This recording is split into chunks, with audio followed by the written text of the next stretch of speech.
17वीं शताब्दी के अंग्रेजी दार्शनिक थॉमस हॉब्स अपने राजनीतिक दर्शन, विशेष रूप से सामाजिक अनुबंध सोशल कॉन्ट्रैक्ट की अवधारणा तथा कानून व्यवस्था बनाए रखने और समाज को अराजकता में जाने से रोकने के लिए एक मजबूत पूर्ण संप्रभु की आवश्यकता के लिए प्रसिद्ध हैं। प्राकृतिक अवस्था, the state of nature. Hobbes ने प्रकृति की स्थिति या प्राकृतिक अवस्था को एक ऐसी स्थिति के रूप में वर्णित किया है जहां कोई सरकार या सामाजिक व्यवस्था नहीं होती है और जीवन संघर्षशील, एकाकी, गरीब, बुरा, क्रूर और छोटा होता है। इस अवस्था में व्यक्ति स्वार्थ और हिंसा के निरंतर भय से प्रेरित होते हैं, जिसके परिणाम स्वरूप सभी के विरुद्ध सभी का युद्ध, war of all against all, चलता रहता है। कानून लागू करने और शांति बनाए रखने के लिए एक मजबूत प्राधिकारी के बिना मानव जीवन अनिश्चित और छोटा होगा। सामाजिक अनुबंध, द सोशल कॉन्ट्रैक्ट। प्रकृति की अराजकता से बचने के लिए हॉब्स ने तर्क दिया कि व्यक्ति एक सामाजिक अनुबंध में, एक सोशल कॉन्ट्रैक्ट में प्रवेश करते हैं तथा सुरक्षा और व्यवस्था के बदले में अपनी कुछ स्वतंत्रताएं संप्रभु शक्ति को, सॉवरेन पावर को सौंप देते हैं। उनकी मुख्य चिंता सामाजिक और राजनीतिक व्यवस्था की समस्या है।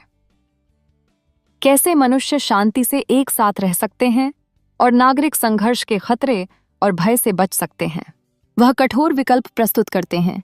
हमें एक गैर जवाबदेह संप्रभु, अनअकाउंटेबल सॉवरेन, एक व्यक्ति या समूह जो हर सामाजिक और राजनीतिक मुद्दे पर निर्णय लेने के लिए सशक्त है, के प्रति अपनी आज्ञाकारिता देनी चाहिए।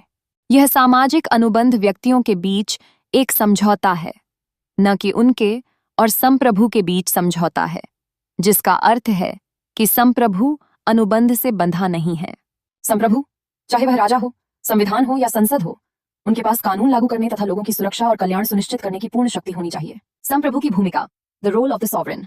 हॉब्स का मानना था कि संप्रभु का प्राथमिक कर्तव्य शांति और व्यवस्था बनाए रखना है, भले ही इसका मतलब असहमति को दबाना और व्यक्तिगत स्वतंत्रता को सीमित करना हो।